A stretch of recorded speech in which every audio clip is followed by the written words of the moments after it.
Bueno, y los expertos advierten que los parámetros para medir la presión arterial ya cambiaron. Entonces necesitamos que nos expliquen si usted está bien de la presión o si está alto, si está bajo. Doctor Espitaleta, bienvenido. Buen día. ¿Cómo es eso que clasificaron y cambiaron? ¿Qué pasó ahí? Normalmente cada cierto tiempo se hace una revisión precisamente porque la hipertensión es como un enemigo oculto. Normalmente no da muchos síntomas, entonces hay que estar muy pendientes de cuál es el nivel óptimo real para que los órganos no sufran los cambios que se dan cuando la presión se eleva. Yo normalmente le explico a mis pacientes que tener hipertensión es como andar un carro siempre en primera o en segunda, nunca hacerlo descansar a tercera, cuarta o quinta cuando uno va en una recta tranquilo. Entonces, cuando uno tiene hipertensión, está forzando precisamente el corazón y las arterias, que es por donde pasa la sangre. Entonces, en el 2024, la Asociación Europea de Cardiología hizo una revisión precisamente de estos niveles y nos puso unos niveles un poco más estrictos, sobre todo para llamar que tenemos presión normal. Claro. Entonces, Doc, cuando me dicen, es que yo tengo la presión normal, ¿ya no es así? Depende de los niveles, obviamente, pero ahora hablamos que pacientes por arriba de 130, 85 ya se pueden considerar que tienen una presión elevada, e hipertensión sí sigue siendo más de 140, 90, pero ahora no solo hablamos de números, sino que además de hablar de un número específico, hablamos del riesgo asociado de la sobrevida a 10 años. Entonces utilizamos algunas tablas específicas precisamente para definir, ok, usted tiene 140, 90, okay, pero además tiene riesgos asociados, tiene colesterol alto, tiene sobrepeso, tiene, en fin, dietas inadecuadas, es sedentario, es tabaquista. Entonces esto nos da una idea de cuál va a ser la sobrevida a 10 años y con base en esta sobrevida a 10 años uno define si va a incidir o no. Pero igual estamos hablando de parámetros normales, hipertensión e hipotensión. Hipertensión y presión normal. La hipotensión es muy dudosa porque hay pacientes que andan con 90, 60, que alguna gente podría considerar que eso es presión baja, pero si no da ninguna sintomatología, igual lo que le digo yo a mis pacientes es como si estuvieran ahorrando años de vida. Mientras la presión baja no nos dé sintomatología, pues uno puede mantener cifras de 100, 60 sin problemas. Pero la hipertensión sí es un altísimo riesgo. Entonces, estas mismas guías nuevas nos hacen decir que si el paciente está con cifras que ya no considerábamos tan altas, probablemente sea prudente iniciar tratamiento. E inclusive ya el gol estándar, o como hacíamos el diagnóstico antes de hipertensión, que hacíamos ir a los pacientes al consultorio, tomarle la presión con el manguito en el consultorio, etcétera, etcétera, están cambiando y estamos haciendo que el diagnóstico de hipertensión se haga fuera del consultorio médico. Entonces hacemos monitoreos ambulatorios, o le ponemos un monitoreo ambulatorio al paciente durante 24 horas, o le decimos al paciente que se tome la presión arterial con un aparato validado en su casa en la mañana y en la noche durante una semana. Desechamos las cifras del primer día y de ahí en adelante hacemos el promedio y con base en esto hacemos el diagnóstico. ¿Por qué? Porque hay pacientes que llegan al consultorio y solo por ver al médico, solo por ir a una consulta, se estresan y nos puede dar una presión falsamente alta. Y también al contrario, hay pacientes que llegan al consultorio de bata blanca, exactamente. O la hipertensión enmascarada, que el paciente llega al consultorio, está con la presión normal, pero el resto del día se mantiene elevada. Entonces uno tiene que dilucidar esto para poder dar un tratamiento adecuado. Entonces, cuando hablamos de parámetros, ¿cómo estamos con los parámetros, Doc? Perfecto. Hipertensión, e inclusive la Asociación Europea empezó a cambiar, porque antes decíamos que nivel 1, nivel 2, hablamos de 100, por arriba de 140, 90 es un paciente hipertenso. Cualquier cifra por arriba de esto. Y entre 130 y 139 y 85 y 89 es presión arterial elevada. Ahora bien, esta presión arterial elevada, si la asociamos a algunos factores de riesgo, definitivamente vamos a tener que darle tratamiento al paciente. Elisa le dice, la mamá tiene presión alta y el papá tiene presión baja. Entonces ella también dice que si eso le va a influir a ella. Probablemente los hipertensos y el tener familiares en primera línea hipertensos nos confiere un factor de riesgo para desarrollarla. Claro que tenemos muchas maneras de evitar que esto suceda, o sea, eso es parte de, pero si tiene una dieta adecuada, si tiene un peso adecuado, si no fuma, si hace ejercicio, etcétera, etcétera. Todos estos factores son protectores para evitar que ella llegue a ser hipertensa. Doña Roma está preocupada, dice, ¿cuáles son los síntomas? Pero la presión baja, porque usted dijo que es silenciosa. La presión baja básicamente lo que nos puede dar es sensación de mareo, sensación de que nos vamos a desmayar, es lo más frecuente. Pero como les digo, normalmente no da sintomatología la presión arterial baja y básicamente no tenemos que preocuparnos mucho, excepto en estos pacientes que sientan que cuando se levantan de una silla y se ponen de pie, sienten que se van a desmayar, o algunos hacen una lipotimia, que es precisamente pues perder el estado de conciencia e irse al piso por un corto periodo de tiempo. Entonces, normalmente la presión baja no da mucha sintomatología.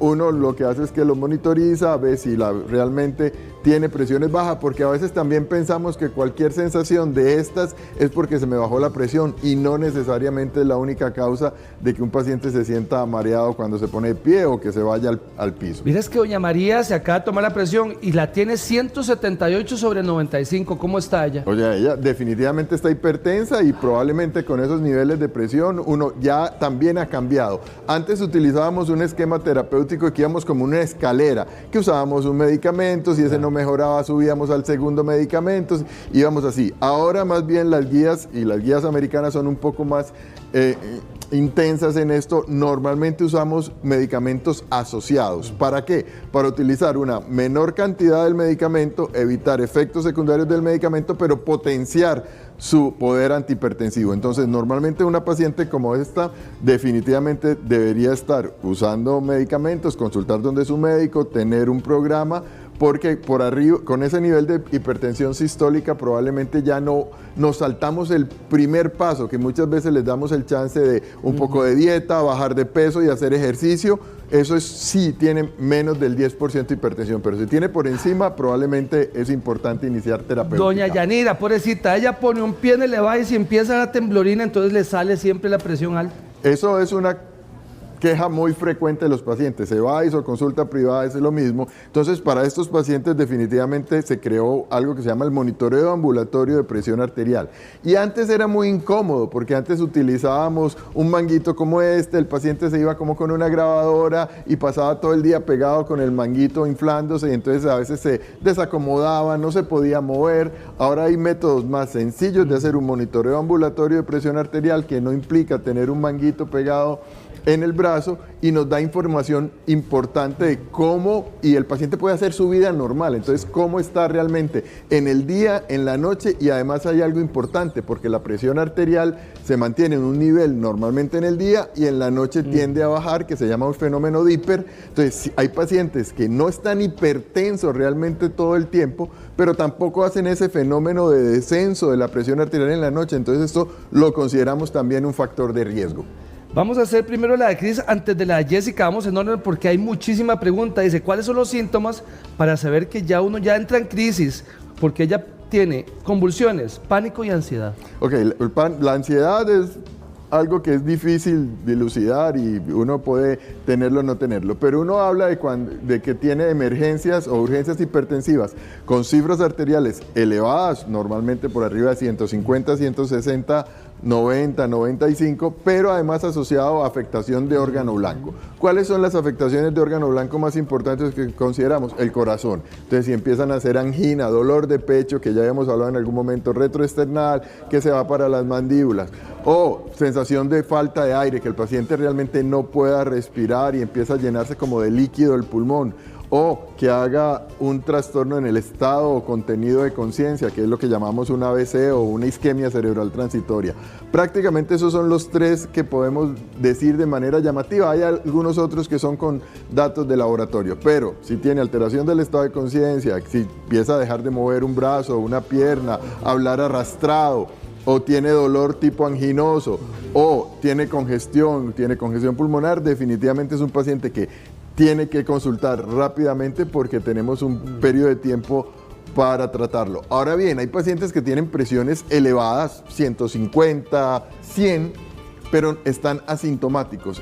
En estos pacientes no hay que correr, o sea, no tengo que decir que en la siguiente hora tengo que ponerlo en una presión normal. Cuando un paciente nos llega en estos niveles, uno tiene, mientras no tenga afectación de órgano blanco, uno tiene un periodo de tiempo para poder compensarlo sin que haya un riesgo real para el paciente. Entonces, no podemos hablar de que una emergencia es simplemente por números, sino que tiene que haber números más alguna otra afectación. Entonces, ¿qué le puede estar pasando a Jessica? Que ella tiene todos los síntomas de presión alta, pero se toma la presión y está bien. Probablemente, como les digo, es un gran enmascarador. Preeclampsia es un factor de riesgo para desarrollar posterior. De hecho, preeclampsia es hipertensión arterial transitoria, que da solo durante el embarazo, normalmente en el último trimestre y en el posparto inmediato. Entonces, sí es un factor de riesgo para desarrollar hipertensión, pero si le sale normal en el consultorio, vuelvo y le repito, no necesariamente es que la presión está normal, y por eso es que ahora ya estamos sacando el diagnóstico del consultorio a la casa de los pacientes y a la vida habitual, porque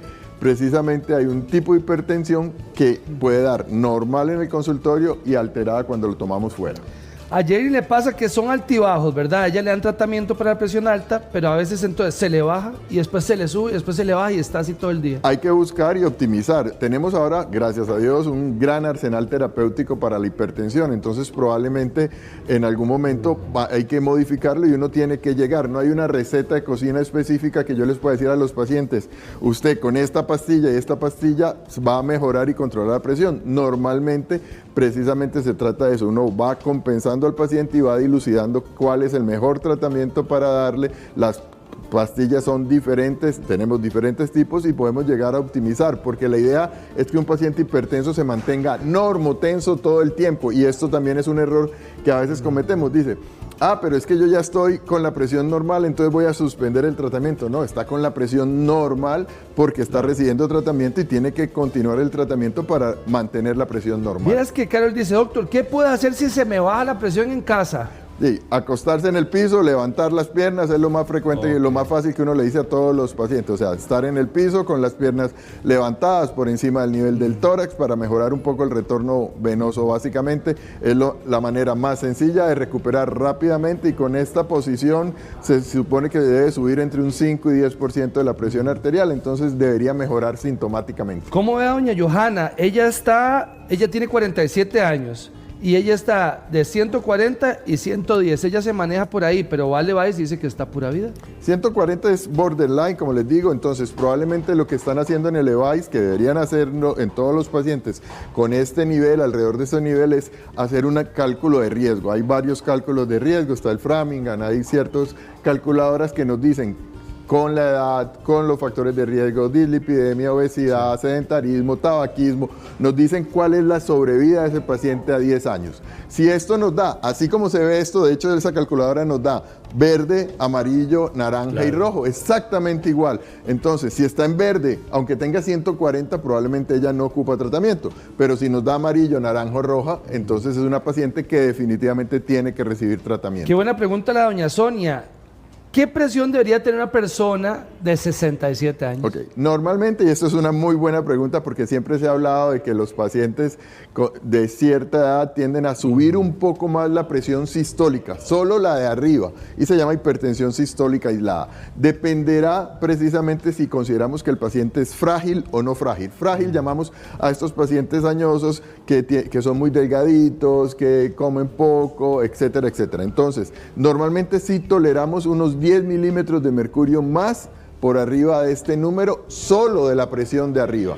¿Okay? Por encima de esto debemos darle tratamiento a los pacientes con hipertensión sistólica aislada, porque ya se demostró que la hipertensión sistólica aislada sí es un factor de riesgo cardiovascular para hacer eventos de infarto, eventos de ABC, eventos de problemas de los riñones. Entonces no toleramos más allá de 150 en los pacientes de la edad avanzada. Mira, es que Yesenia se toma la pastilla para la presión, pero ella ve que se le baja y ya está como estable, entonces dice, ya puedo quitarla, puedo suspenderla. No.